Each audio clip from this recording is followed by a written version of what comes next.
All right. Welcome into Links and Locks, Action Network's golf betting podcast presented by Bet365. I'm Roberto Arguello, joined alongside Spencer Aguiar this week. Unfortunately, our third host, Nick Bretwish, is not available this week, but we still got some picks from him. You know, he's betting it, even though he can't be here today. So we'll cover his picks along with ours, and hopefully we can make you some money like we did last week at the Chicken Championship, where Mackenzie Hughes took down Sepp Straka in a playoff.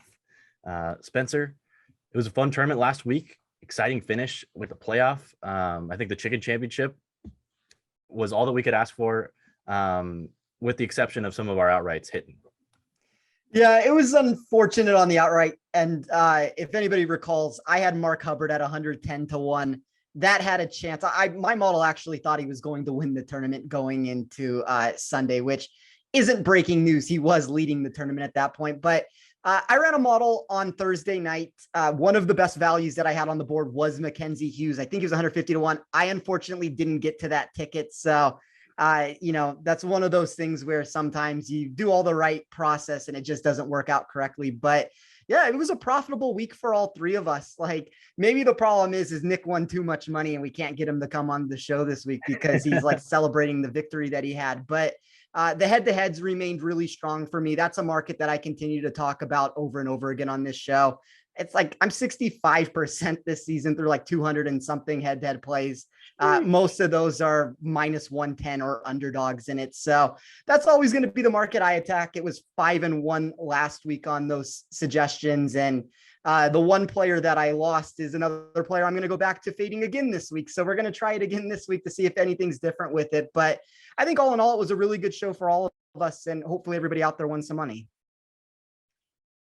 Yeah, it was a great week. Last week, you said you went 5-1 on those matchup bets.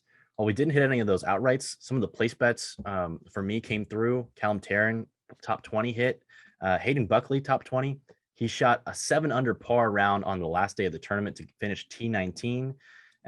Make sure that when you're making these place bets, you try to do it at a place where they give you ties paid out in full, because that can be very important, especially in a tournament like that one. Carl Yuan did not hit for me. He was my lone miss on the top 20 bets. Thankfully, it wasn't a bad beat. He didn't even get close to making the cut. I'm going to be looking at Carl Yuan in the future. I was tempted at 150-1 this week, but until I see a little bit more consistency on approach, I think it's a wait and see for now. Looking forward to this week. We are going to your hometown of Las Vegas, TPC Summerlin. Break down the course for me, Spencer. Yeah, it's my backyard. It's 15 minutes away from where I live. And in reality, I mean, it was pretty much across the street when I was growing up. It was a course that was essentially actually in my backyard. So, TPC Summerlin, 7,251 yards. It's a par 71 bent grass greens. We all know that TPC venues are aesthetically appealing from a visual perspective. They show nicely on television for viewers, but there's no other way to say it. They lack difficulty on the back end of the equation. Honestly, we can convey that about every TPC track on tour. You're going to have greenery. You have the outside scenery. You can see the strip. You're going to have your classic short par 4 holes, which present some trouble, but primarily provide some semblance of danger to go along with the underlying nature of scoreable opportunities. It's why modeling these venues often yields the same structural template. If you've seen one TPC course in your life, you've likely seen all of them of what's going to be asked. Now, there are minor alterations that I'll bring up here in a second, but I do want to note that there was a reconstruction done at the end of last year. I haven't heard very many people bring that up in the space. They added more resilient grass, which, to simplify that process, means it would grow back quicker and cleaner. Once again, it's all about the visual aspects for the viewer. The standard bent grass greens were changed to a grass called Dominator, which I don't know a ton about, but when I looked into it, it's going to be a blend of 2 high quality bent grasses. Roberto, I'll save an answer for you there. Maybe you have a better explanation of that than I do, but my basic answer of why they did that is it's going to be a surface that will roll cleanly for the field. I'm not sure that's what we exactly need for a course that has averaged 23 under totals for the last 4 seasons, but they want this to be their idea of television golf. So in my model, I looked at weighted tee to green. That's going to be a recalculation of all the strokes gained categories other than putting to try to mimic TPC Summerlin. For a venue with extreme totals in the winning score, the dispersion of scoring is relatively flat to baseline expectations. That's something that I found unique. And around the green is one of the categories that took a big boost. And that was surprising to me just because we do see 72% GIR rate for the field here. That's 7% above expectation. I'll get into why I think that is in a second. I did strokes gained total at TPC tracks and how someone has scored at accessible venues. So that's going to be your straightforward birdie test. I'm trying to profile this venue with what we've seen at other designs, just because I think that's a really clean way to get some sort of an interpretation of what's going to be asked from this course. There's some bent grass scoring and putting that I added to the mix. I did look at scrambling and sand safe percentage for a small amount, but the two big categories outside of tee to green play that I found most important were probably weighted par 3 and par 4. So that was added together. And then short par 4 plus par 5, that was also added together. That's very similar to what I did last week when looking at the Sanderson Farms. A lot of those a lot of these holes that you're going to need to score on are going to come on the short par 4s and the par 5s. That's going to be very important. So to streamline that answer there a little bit further into what I was talking about with the around the green being so important here, the more challenging holes require a short game to get up and down if you find yourself in trouble. And then the easier chances do the opposite, where you're trying to find players that can get it as close as they can to the green with their first or second shot. And then they're going to be able to provide a steadier short game to make birdies. So that's how I handicap the venue. I mean, obviously that's a lot of information that went into it. All of that I put into my model. It spits out all my values for the week when I do that. That's why I take such an importance of doing it that way. But what did you think about the venue when you looked at it, Roberto? I think you hit the nail on the head. I think it's dangerously going to be a putting contest this week with not a lot of tough holes out there. So birdie or better percentage, another big factor for me this week. Had a high core. I had that and driving distance as a couple of really important metrics for me last week, and it worked out for me. And so those two combined with form and some course history are really what I'm banking on this week. Yeah, there's a big increase, at least when you look at like a generic course on tour. And that's one of the things that I do. So I know I talk about this a lot from a statistical perspective, and that is 50% of my weight, but 30% goes into current form. So that's my recalculation over the past 10 weeks of contest. 20% is going to come from course history at TPC Summerlin. This is one of those courses where we do see rollover predictability. I think that's important to note. There's just some courses that players' eyes seem to suit better on, and it rolls over season after season. We get that here. And then I guess the only thing I would say that's a little bit, I don't want to say contradicting, but a little bit different than what you saw from it is when I looked at putting, and it's not to say that putting wasn't a big impact, because it really is. Like, that's why I looked at birdie or better percentage on easy scoring courses, but I didn't see a massive jump when it came to the dispersion of scoring. Like, it's pretty flat across the board over an expectation level on other venues. So off the tee was a little bit down. Approach metrics were about the same. The around the green took a 3% increase there, which is kind of why I weighed around the green a little bit more. And then putting was flat to what I would have as standard, or what I would deem to be a standard venue.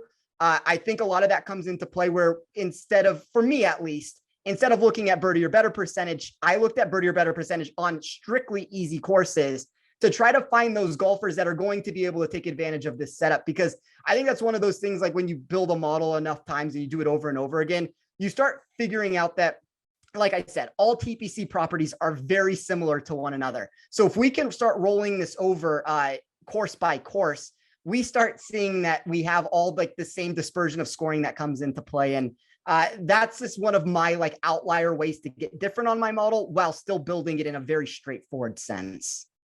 I like the TPC angle. I think I've got a guess as to who you might have included in some of your bets if you have that.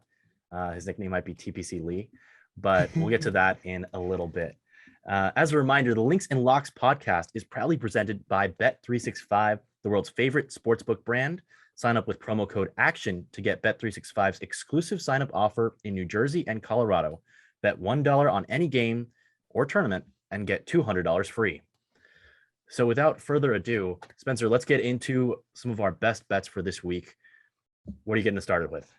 Let me very quickly tell a story since you brought up this TPC Lee thing. And I wish Nick was on the show to have this conversation. So when we were filming our show together, A Better Golf Pod, he brought it up and this is before anybody in the industry had realized that TPC Lee, KH Lee was good on TPC courses.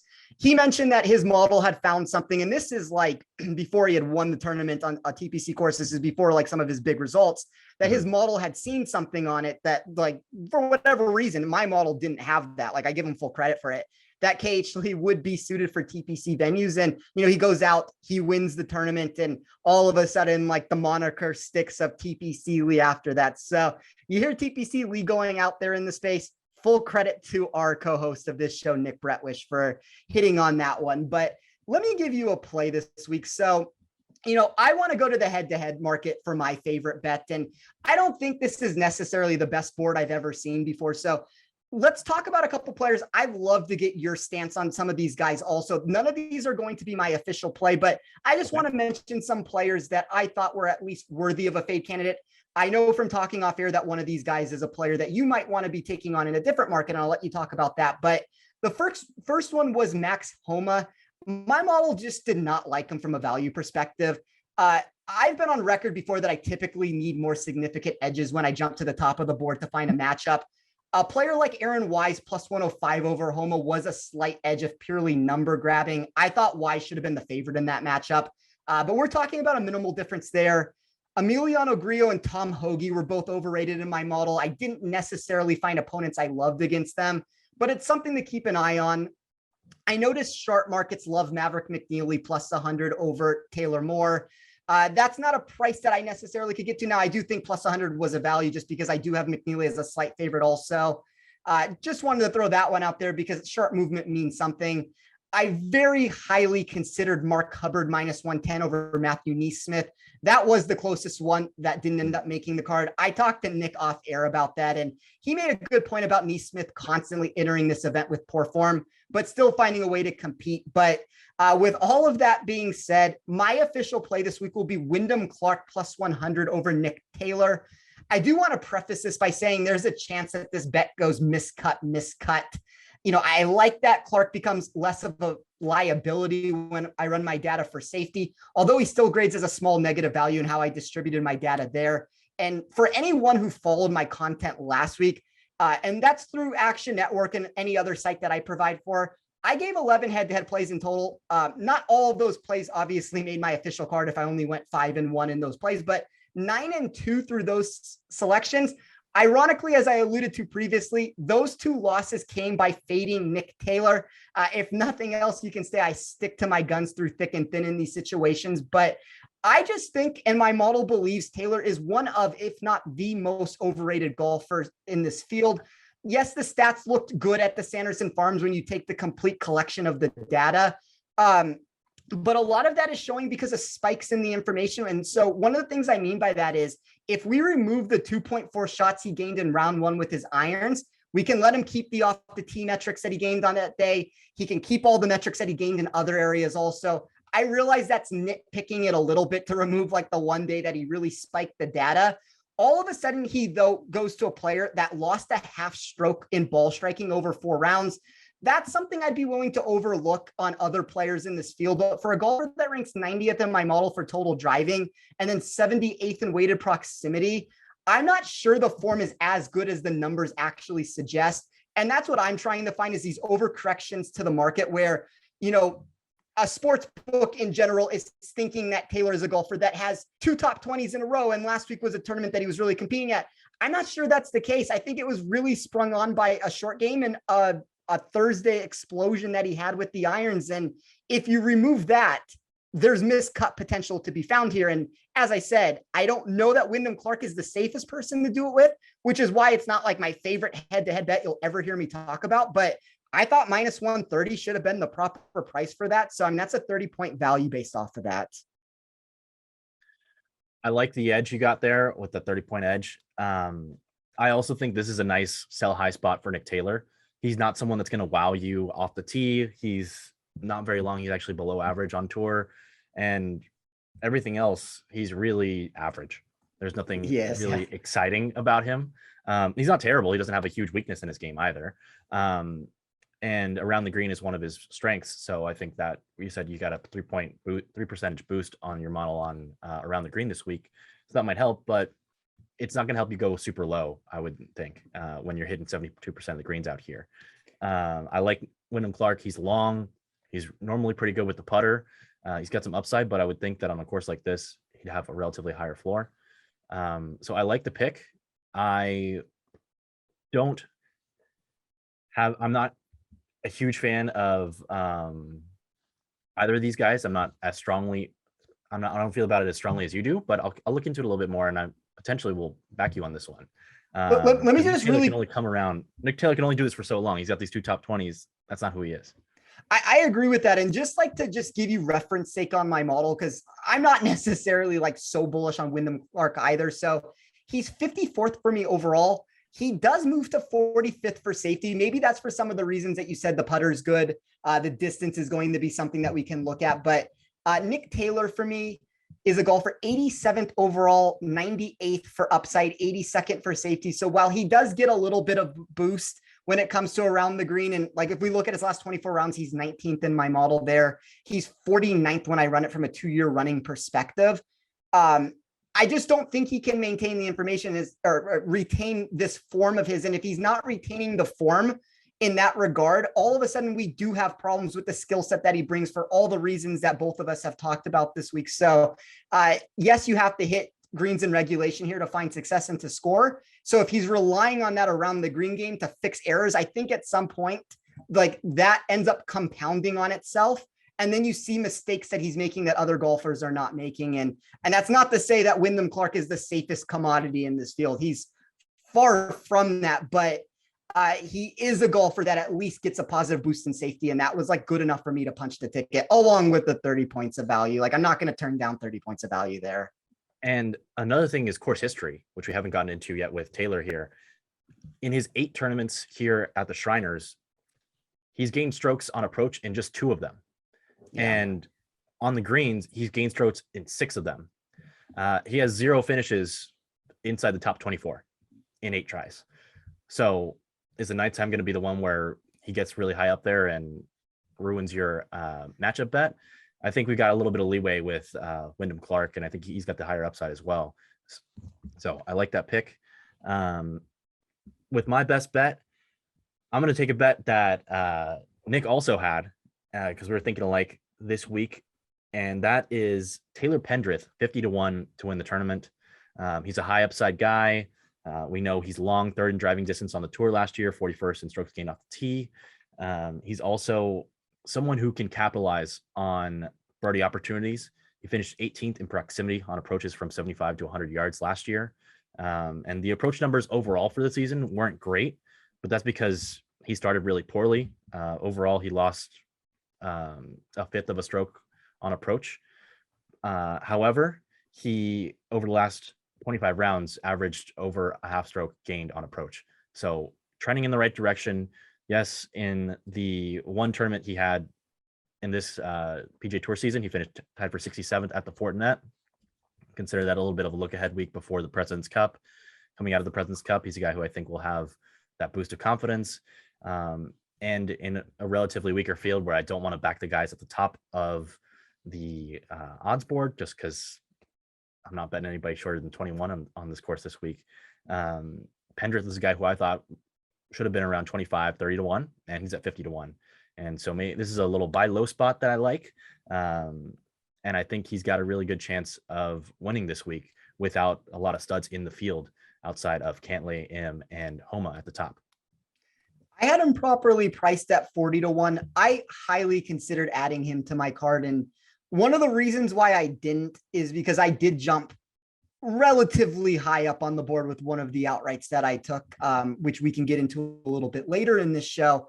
But when you do something like that, all of a sudden the exposure of the card, and I alluded to this last weekend, I'll probably allude to it a million more times moving forward on this show, but all of us, and I would say all 3 of us on this show, we're very conservative in the outright market compared to most people. Now, I don't know if you would agree with this, Roberto. I would say I'm probably the most aggressive in the stance of like, I'm willing to have more exposure on my pre-event card in the outright market. I don't know if you would agree with that or not. I don't know that I'd agree or disagree. a lot of times my betting style is I want to bet on guys who I think just have great value at the beginning of the tournament or before the tournament starts, and not necessarily need those guys to win. Whereas I know you with Mark Hubbard, after the 54 hole lead, you're waiting and you're letting him play it out. Whereas if I have 100-1 ticket on someone to win a tournament and we're going into the last round, I'm going to figure out who the guys are who I think have the best chance of taking the tournament from him. And I'm going to bet on those other guys. I'm going to make some money that week. If I have someone in contention like that, which is why Davis Riley taking the first round lead, which we both had him, and then just kind of fizzling out after that, after he said he had one of the worst driving weeks of his life, was kind of frustrating. But yeah, so I think it just depends. Obviously, I can't watch as much during the fall swing right now with there being less tournament coverage, which is frustrating. So that means I'm paring down my bets a little bit. But yeah, I think it depends on a bit of a week-to-week basis. But I like getting aggressive when we pick our spots. I think that's a fair way that you broke that down. Like, I'm more inclined, and I don't know Nick's answer to this, and I should know the answer. I'm more inclined to, I shouldn't even say I'm more inclined. Like, if I have a ticket on a player and I'm putting in at any point, like, I'm letting it roll throughout the entire contest. Like, I'm not looking for spots to hedge back in.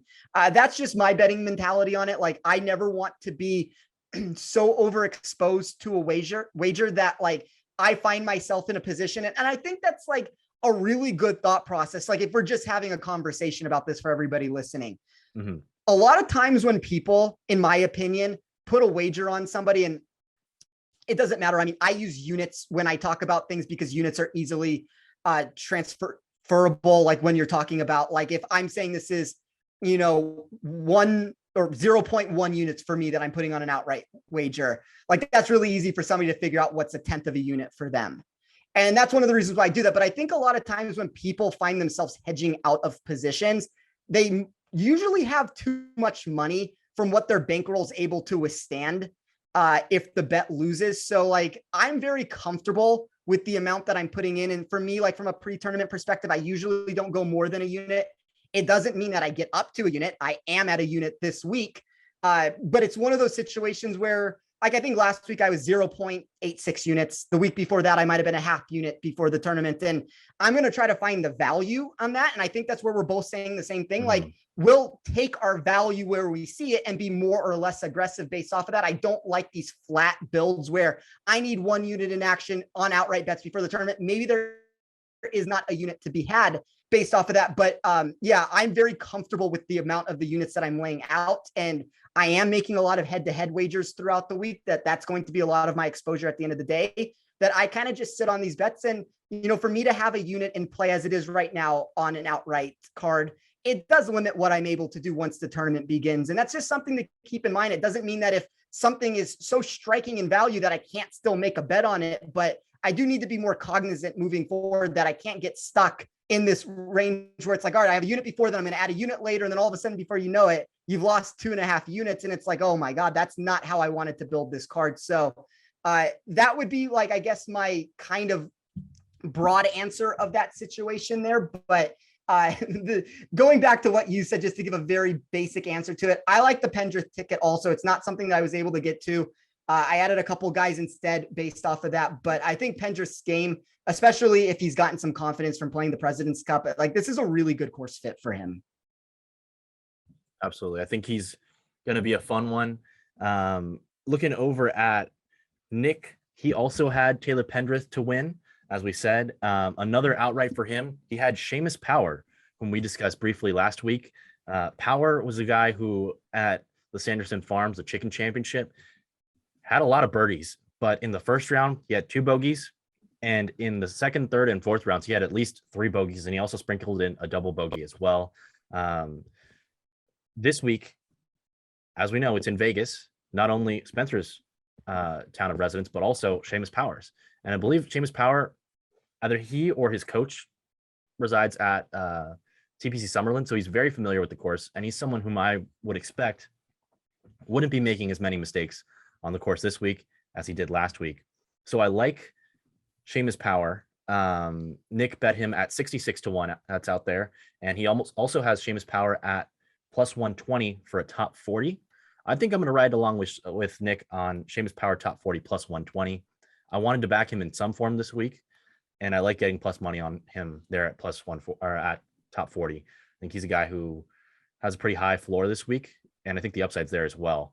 I'll hold off on the outright play for now, but what are your thoughts on the Power? Well, Power was one of the guys that I know Nick and I were both on last week also. And as you said, there was just too many mistakes. And if we're saying that there was a construction, even if it's minor and they're not changing the contouring, and it's going to be a lot of the same feel, I don't think it hurts for a player like Seamus Power or Aaron Wise or any of these like local Vegas guys or UNLV products that are very accustomed to the weather here at TPC Summerlin. Like, I don't think that hurts. And it might help somebody like Seamus based off of what you're saying. I couldn't get myself to figure out a way that I wanted to back him. So he's 44th for me overall. He's 18th when it comes to upside. He's 71st for safety. That's kind of that trajectory where my model thinks that he has some outright value to him. It also thinks he has some combustibility. Now, a lot of that combustibility that's coming into play is the form. Like, I want that to be made clear that it's not like my model's picking out and it's like, oh, well, he thinks he's going to blow up on this particular course.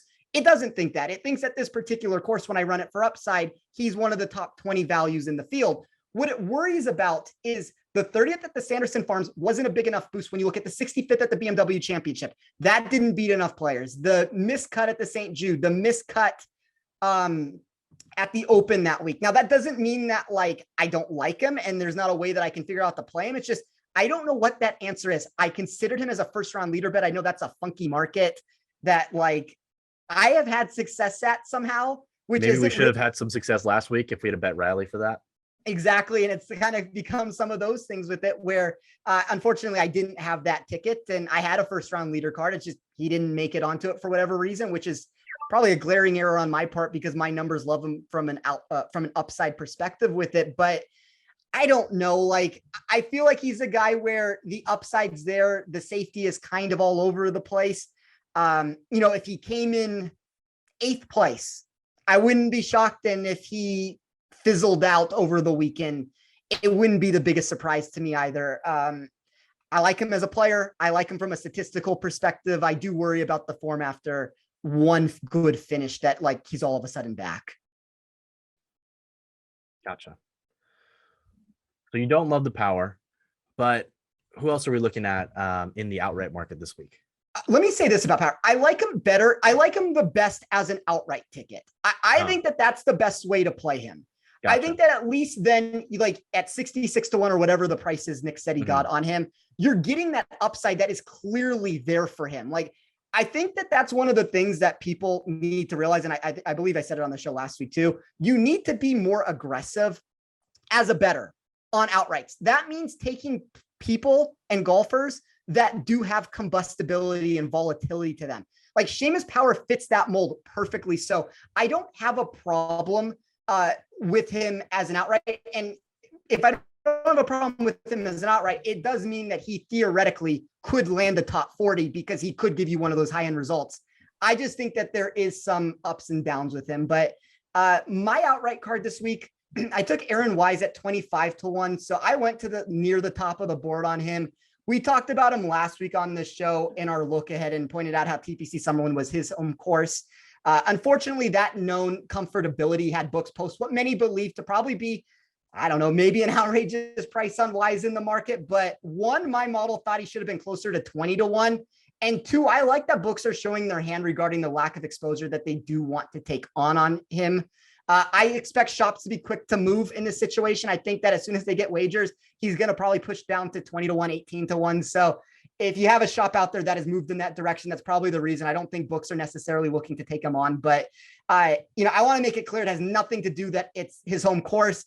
From a stylistic sense, you could put this venue on Mars the way that it is. And I think he suits the venue perfectly. He ranks first in this field for my weighted par 3 calculation and weighted par 3 and par 4 scoring category. He's also fourth in weighted proximity to mimic TPC Summerlin. I grabbed Alex Noren at 50 to 1. The proximity numbers are going to leave something to be desired, but there were only 10 golfers that graded as what my model deemed to be elite producers at TPC properties and easy scoring courses. So that just molds those two stats together. That would be JT Poston, Alex Noren, Patrick Cantlay, Sungjae Im, KH Lee, Ryan Palmer, Andrew Putnam, Matt Kuchar, Seamus Power, which is where I do think that upside comes in with play with him there, and Mark Hubbard. I'm going to go back to JT Poston at 65-1. As I just said, he's number one in my model there when merging those two things together. And I think I took him last week at 27-1. I don't think the performance was as bad as the perception around it. This field's a lot better. That's going to explain some of the movement, but I just think this is too large of an overcorrection, or at least my model believes this is too far of an overcorrection. As I said, he ranks first on TPC courses. My numbers continue to love how he's performed on these short par fours and scoreable par fives. We talked about KH Lee earlier. I'll leave that to be. I took him at 70-1. I think that's a good value. I took Keith Mitchell at 70-1. I think Mitchell has a lot of that same template or blueprint that we're looking at with Seamus Power here. And that's the reason why, there's only so many players I can take when I start with Aaron Wise. And this is a lot of names. It's a lot of guys that are at 70-1 or above, but all of a sudden, I don't want to be much over a unit at this point. So somebody had to be cut. Seamus ended up being the one that was cut for that reason. But Mitchell to me is that same example. He's a player that has yet to make the cut at this tournament, but we know that the upside is there for what he is as a golfer. So unfortunately, Seamus was the reason that he got cut there. Mitchell took his spot. I'm going back to Mark Hubbard at 90-1. Can he go back to back and having a chance to win? I don't know. I just think 90-1 that the number didn't move as much as it should have. And then I wrapped out my outright card with Andrew Putnam at 95-1. My model didn't love some of the negative trajectory totals he experiences for upside, but it also had an 80-1 at being a fair price when we gave everyone their best performance possible, which, as Roberto, both of us know, not everybody's going to have their best performance that they can have on this course. So when I ran this to where everybody was allowed some mistakes, the more accurate price to me was 55-1. And, you could make the argument that somebody's going to go off and somebody's going to get to 24 under, and maybe Putnam doesn't have the potential to do that. But I just think at 95-1, it's a really good number. So just to quickly recap that, it's Wise 25, Noren 50, Poston 65, KH Lee 70, Mitchell 70, Hubbard 90, and Putnam 95. And that's how I equated to having a unit in action before the event. So among your outrights, I also have a play on Mark Hubbard. I sprinkled him at 90-1. And I also liked him in the top 20 market at plus 270. The approach game's been on fire, second in strokes gained approach last week. And he's a guy who's a really good putter, who I think if the putter gets hot, he can have that upside to win. And last week's blown 54-hole lead, I think, is experience that's really valuable.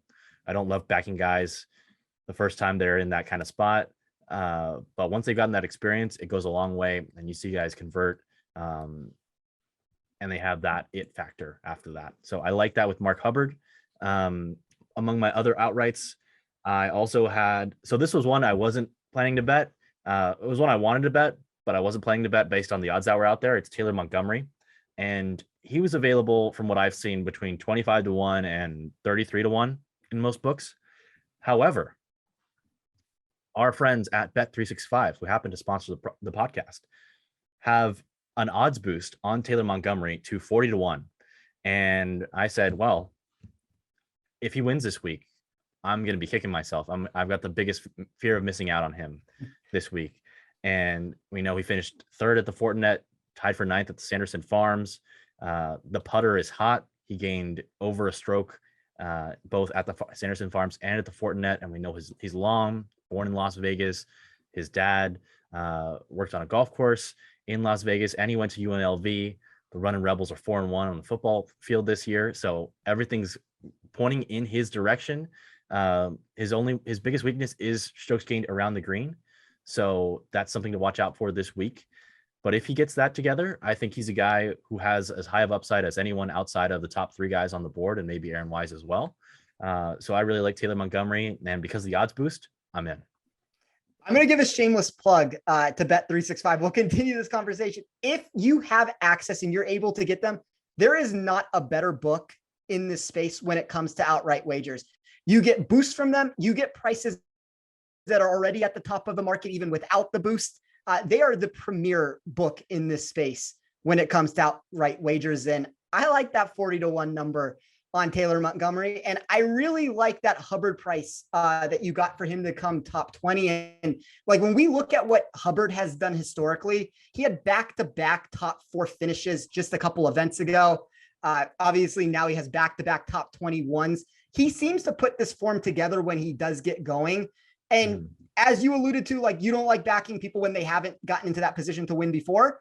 But like if we're looking specifically at a top 20 bet, and we both have an outright ticket on him, so we both believe he can win this tournament, but he doesn't necessarily need to win if you take him in the top 20 market. Like get one of those 13th place finishes and you're going to be very happy with the price that you got on him. I'd like to amend my statement. I'll say that depending on the number, I don't like to back guys, but sure, at 90 to 1, after you've gotten a little experience, but I'd say over 100 to 1, if I think you've got a chance of being in contention, I'll sprinkle you if you have the upside. And like I said, if you're in contention coming down to the back 9 and it's you and maybe 1 or 2 other guys, I can sprinkle some of the other guys and make sure that I get some money that week at the very least. But really depends on the scenario. If you got 7 guys in contention, like we did at like the 9th or 10th hole last week, it's not the best spot to hedge out of it. So you got to know and pick your spots. Everything's value dependent at the end of the day. Everything is. Did you have any other outrights, or are we good to move on to place bets?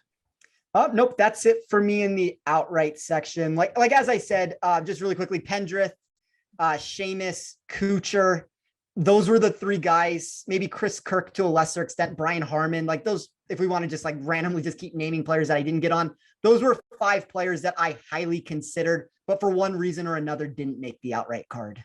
And we mentioned Nick's not here this week, obviously, but we mentioned that he did have Taylor Pendrith. He did have Seamus Power to win outright at 50 and 66 to 1. And then he also had Chris Kirk at 80 to 1. Would you like to elaborate on why Chris Kirk just missed your card? Well, the reason why Chris Kirk missed my card comes down to, I call it choke equity. Like it's something that you can't exactly model into when you run the data. And yes, Chris Kirk has found success on tour before. I don't know what has happened to him over the past couple seasons that every single time he gets himself into contention, he doesn't seem to be able to get over the hump with it. And so Harman and Kirk, and there's a couple other players. I had first round leader bets on them because I do love their upside that they possess. I'm trying to take it on for 1 day rather than 4 days with it. But the reason why I liked Chris Kirk, and he was one of the players I was at least considering very hard on it, is he's 15th for me when I run this from a win equity standpoint. That comes down to him being 11th in weighted tee to green. The around the green game places 13th. That's a category that all of us keep going back to. He's 12th in my model in strokes gained total over a 2-year running sample size. He's 15th at easy courses. So I think that's a really important one, because if we're saying that this is an easier course, maybe some of that blow up potential doesn't come into play for him this week, and he just makes birdies on those holes. Like if you look at the back 9 of TPC Summerlin in general, there's only one hole of like the final 6 or 7 that's actually difficult. Like 4 or 5 of them are going to be the easiest holes that you get for the entire week. So maybe that ease can push somebody like Chris Kirk or a Brian Harman or one of these guys into the winner's circle. But like, as you said with Seamus, that you were trying to find a way to get exposure to them. I kept finding the same thing with Chris Kirk's and the Brian Harmons and all of these guys, to where I really wanted a way to back them, and I just couldn't quite figure out how to do it. So, maybe you have a book out there that was more conducive to a matchup, or maybe there's a placement bet that makes sense. Like I think all of those guys, as you played Mark Hubbard, if we start moving this into like the top 20 section, I think that you're probably getting proper value to take a shot on them. But, it's hard to say that some of the guys I bet have win equity to them, but you got to pick and choose your spots. And for whatever reason, Chris Kirk was one of the players that missed my card for that reason. Like him as an upside player, though, like as far as what my model is saying statistically. I like your explanation there. I like how you broke down why you're backing some of those guys on the first round leader market instead of to win outright. One guy who I've been waffling on and off this week, I haven't placed any bets on him yet. Garrick Higgo to win outright. He was in contention last week, seemingly out of nowhere. This guy was down horrendous, not even bad this year on the PGA Tour, but he won 2 years ago in South Carolina, I believe. And he's a guy who can get hot. He comes in waves, and he was in a trough the last year. He goes at 100-1. He's someone I'm keeping my eye on because he was just horrendous on approach, and historically that's been his worst um, strokes gained metric.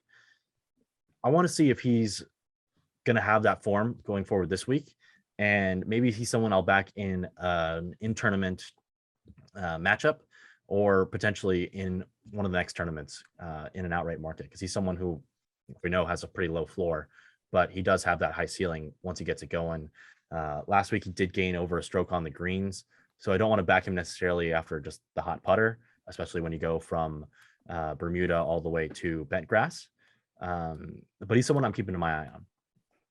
Another UNLV player, if we want to just keep I didn't mentioning even know UNLV. that. Yeah, so he'll have comfortability to the course, I would think. Like, UNLV, like at least in relation to where TPC Summerlin is probably, I don't know, 35, 40 minutes away. So it's not like it's like right next to hit like the campus or anything. But when you're in Vegas for 4 years, you're playing all the venues. TPC Summerlin is one of the big ones. I'm sure he's played this course countless times.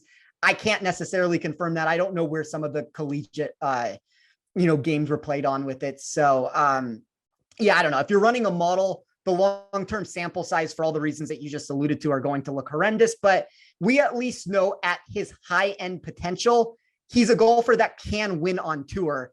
And if he has found something over the course of the last couple of weeks, he's a player that might be able to put it together. And then all of a sudden you look in, I don't know, a month from now or 2 months from now, and it's like, wow, I can't believe Garrett Higgo was 100-1 in the outright market. It could go the other way also. I mean, he could miss the cut, and maybe this was just a flash in the pan situation where we thought he had something back. But I don't mind taking chances on golfers like that, to where my model doesn't necessarily like him, but like I understand the thought process that you're coming up with, to where we know that long-term, historically, being past like a 2-year sample size, even, I know he's like what is he, 23 years old? So, I mean, we're going back to like the beginning of his career, but at least when he first came on tour, he was a golfer where you're like, wow, this is one of the hot young guns that might be able to make a real name for himself. And then for whatever reason, he fell flat on his face for the past season, to where the stats are going to look bad, but at least you're willing to take on some of that upside that he does possess. Yeah, I think he's someone who's going to be really interesting to watch in this fall swing. Going on somewhat of an opposite trajectory from a guy with a low floor and a high ceiling, I want to look at Matthew NeSmith for top 20 at plus 300. You mentioned him earlier. He's someone who has finished in the top 20 each of his 3 starts here at TPC Summerlin. And he's the only person in the field who can boast that he's done that each of the last 3 years. He's never shot worse than a 69 on this golf course. And in every tournament that he's played here, all 3, he shot a round of 65 or better. So I like that he's got that higher floor in theory. And you said that you were talking with Nick about Matthew NeSmith and how he had come into this tournament out of form and still performed well. But that's not the case this week, because he was 3rd in strokes gained approach last week after finishing tied for 9th at the Sanderson Farms. Overall, if you look at his last year's season, 61st in strokes gained off the tee, 30th in strokes gained approach, those being the 2 most important from week to week. Putting is the big weakness for him overall, but in his 3 times playing TPC Summerlin, he's gained strokes here in all 3 of his appearances, so maybe he's just a little bit more comfortable around the greens here. Golf's weird.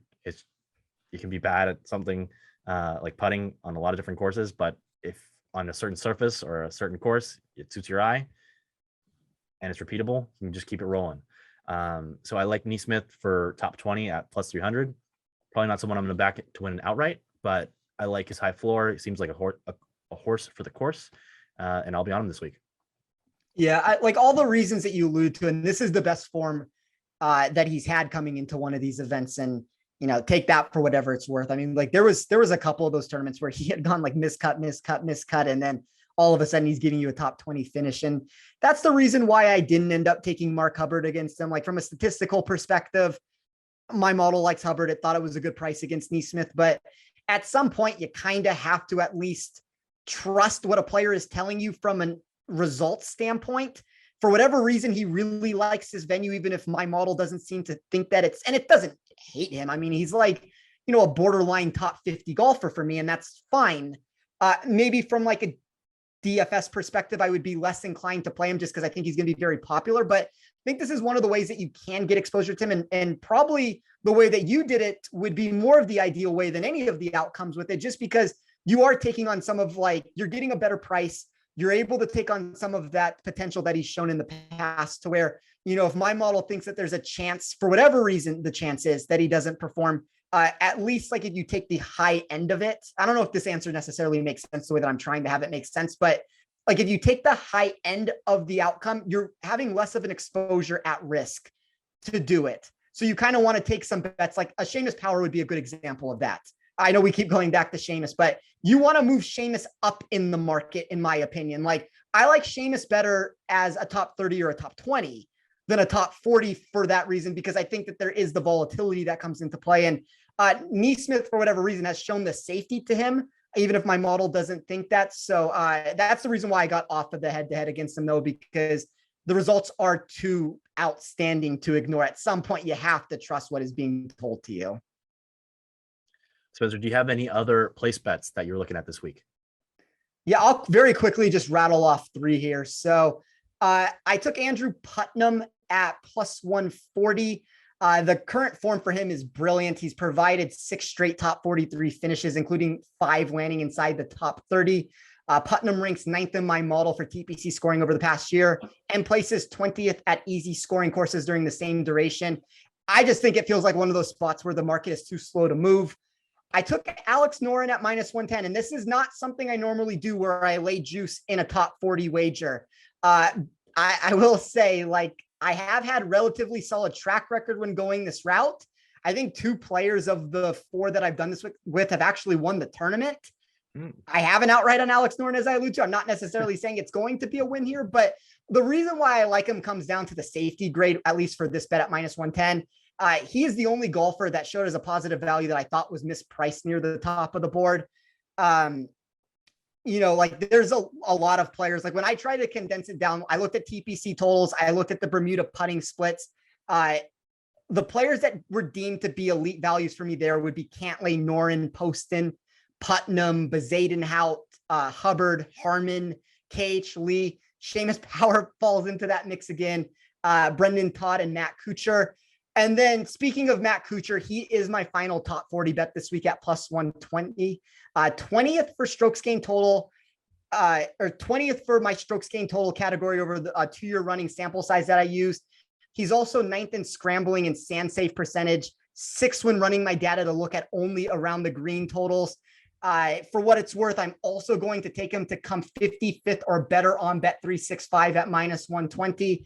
I am 2-0 so far taking those plays. We'll try to make it 3-0. It's a market that I continue to build my model for, and I kind of like the way that I've been doing it so far. So a lot of the players have been to not make the total. This one is going to be to make the total. It's going to be Matt Kuchar to come in 55th or better, Bet365. And our partner Nick also likes that. He bet Matt Kuchar top 40 out there at plus 120. He also has Adam Hadwin as well, top 40 at plus 120. We mentioned Seamus Power. He's on him to win. He's also on him to finish top 20 also at plus 120. And then finally, we mentioned Chris Kirk. He has him to win outright, but he also has him top 40 at plus 135. Not sure if I said Steven Yeager. Also, Nick is on him at top 40 plus 175, which is also out there. So that wraps up our place bets. Did you have any other matchups that you hadn't mentioned, Spencer? No, that's it for me right now. It's going to probably be a light card overall. I'll add a lot more to it when we get into some of these like round 1 matchups. And I know I had alluded to last week, like there were a handful of guys that I was looking to take on. There's not as many this week. Like, I mean, I can very quickly, if you give me a second, I can tell you who some of the overvalued commodities are on my model for anybody that's curious. Like it's going to be Nick Taylor, Harris English, which it does like him for upside. I don't know how much it likes him for safety. Cameron Champ, Stuart Sink. I mean, like there's not as many players this week that I'm actively looking to get matchups against. And none of those guys necessarily great as like, oh, I have to find a play against them. Like Nick Taylor was the one, and that's the one play that I gave on here. So I'm kind of just going to let the market come to me this week. I'm going to try to find my value from an in-tournament perspective if I can find any. And I mean, unless something sticks out in the market at one of these books that I have not seen yet that hasn't released the price, it's probably going to be a very minimal card for the most part. One other market that we haven't talked a lot about on the podcast is betting on players to miss the cut. Personally, one of my favorite markets. Sadly, a lot of my favorite players to miss the cut have departed the PGA Tour for the Live Golf Tour. So Yeah. that really threw a wrench into my gambling last year, and I honestly still haven't recovered. So I've been looking at players to miss the cut. Nobody really stands out to me this week. Max Homa is just playing such great golf right now. Even though he has missed the cut the last 4 times he's played in this tournament, I don't think I want the smoke, but at plus 350, I was thinking about it. Is there anybody in particular whom you might think about placing a wager on to miss the cut this week? I mean, probably not. Like I tend to agree with you that Max Homa's value is kind of nice now. Miscut in 2020, miscut in 2019, miscut in 2018. That's not the player that he is currently. We now know that he's one of the best players in the world, and he has the form to prove it. So, I think from like, if you're just purely number grabbing a situation, I don't hate the Max Homa ticket, but like when I try to run this and I look at the players, Max Homa is lower on my model for all the reasons I alluded to previously. Like he's right around like 20th when it comes for safety. That's taking into account those miscuts, and that's just going to just naturally push him down. My model doesn't like Emiliano Grillo. It also doesn't think he's going to miss the cut though. So like, I don't necessarily want to go there. Of anybody that's, I mean, let's say like 60-1 or more likely to win than that. There's just not a golfer in my model that is deemed to be like, over 50% to miss the cut. There are some players like a Keith Mitchell, who I have an outright on, a Seamus Power. Like those are more likely candidates to miss the cut, but I'd rather just bet on the upside with them than to go that route. Gotcha. And unfortunately, we can't get odds on everyone to miss the cut. There are players whom the books know have volatility, whom we just can't bet. So like Harris English would be someone I'd be interested in betting to miss the cut. So is Cameron Champ, some of the guys you mentioned as overvalued, but they're just not there. And the markets can keep looking. Maybe they'll pop up, but it's unlikely, which is why a lot of those Live Golf guys before they departed were big names and mainstays on the tour. They'd normally be listed in the markets. Unfortunate. We'll keep an eye on it. Hopefully we have a play on that for you guys next week. I love betting bets where like in football where you bet the under or you get the points because you're automatically in the money when the game starts, and you got to do something right to make the cut. Normally 65, 70 and ties make it out of a field of 140 or 156. So you got to beat half the guys on the tour, and that's no easy feat, no matter which kind of field you're in every week. Any final thoughts before we get into our course preview and look ahead for next week? No, let's move into next week's tournament and talk about that a little bit. All right. So next week, before we get into next week, as a reminder, the Links and Locks podcast is proudly presented by Bet365, the world's favorite sportsbook brand. Sign up with promo code ACTION to get Bet365's exclusive sign-up offer in New Jersey and Colorado. Bet $1 on any game and get $200 free. Could come in handy with the NBA season starting just around the corner. Next week, we go to the Zozo Championship. Spencer, what are your initial thoughts on next week's tournament and any names you might be grabbing at Open on Monday? Yeah, so let's talk about the course for a second. So it's going to be, a little bit over 7,000 yards, par 70, bent grass greens. I would consider it to be a claustrophobic design. So what I mean by that is the fairways are of average width, but the venue as a whole emphasizes a substantial tree line nature where golfers will be required to move the ball in multiple directions because of the dog legs throughout the 18 holes. That's going to mean that accuracy takes the podium over distance next week. We don't always have that on tour, and you probably get a general idea of that with this being a 71 or a sub 7,100 yard course, I should say. But length for the most part is going to be irrelevant. It's going to be a unique setup. We have 5 par 3s, all measure below 200 yards. Like there's going to be some that have birdie or better percentage to it that you're going to want to look for. The other ones are not going to be quite as easy. to it. The other notable point that I want to make, and I think you're going to hear this discussion a lot throughout the space, is that Japan has different construction with 2 greens per hole. They do this one for the summer, the other for the winter, but golfers will need to be aware of it to avoid making any unnecessary mistakes. When I looked at my model last year, I ran it through strokes gained total on short par 70 courses. I looked at weighted par 3, weighted par 4s, weighted par 5s. Those are really standard. I looked at some bent grass. I have some of the proximity mixes, which we'll talk about more next week. There's sand safe percentages. As I said, total driving that's geared towards accuracy. But let me very quickly bring up my model from last year, and I'll run through some of these names just because maybe we can find a few players that are a little bit maybe going to be underpriced in the market. So number one, and I don't know exactly who's in the field, and these are just names to keep in mind. I'm not saying all these players are going to play this tournament, but number one for me in my model last year was Colin Morikawa. Number 2 was Xander Schauffele. Number 3 was Hideki Matsuyama. 4 was Joaquin Niemann. I can tell you with 100% certainty he's not going to be playing in that tournament. But just very quickly, 5 Tommy Fleetwood, 6 Chris Kirk, 7 Alex Noren. You had Eric Van Rooyen, KH Lee, Siwoo Kim, Tom Hoagie, CT Pan. Those are at least players that were inside the top 15 for me. I know that's a lot of players I just mentioned there, but my model liked them last year. I mean, if there hasn't been a massive shift in how they're performing, those are at least players near like the top of the board that I'm going to be looking at to see what their prices are entering the week.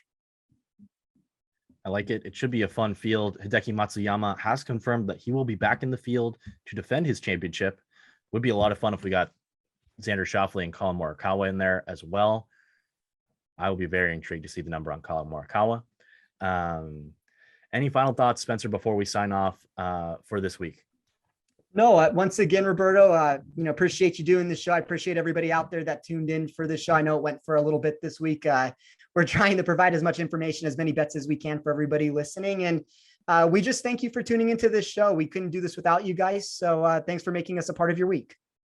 Thanks for tuning in. And hopefully if you get to watch the tournament on Thursday, either on PGA Tour Live or on the Golf Channel, maybe you'll see a wild Spencer Aguiar out there following someone out there on the golf course. It might be Jason Day. I'm shocked we didn't get his name in here any earlier so far in the podcast. We may or may not have wagers on him. We just didn't want to admit it today.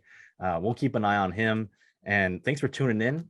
As always, you can always find our golf content on the Action Network website and app, actionnetwork.com. Our best bets will be posted by the time you hear this podcast on Wednesday. So check that out. We got a lot of great analysis in there from a lot of really talented experts. You can also find the Best Bets episode of the Links and Locks podcast from Jason Sobel and PGA Tour's Ben Everill, where they'll play 18 holes and give their top plays for this week's tournament.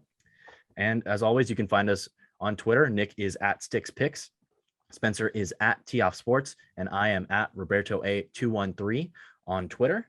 And as always, you can find us on the Action Network app. So thanks again for tuning in. This has been Links and Locks presented by Bet365, and we'll catch you next week.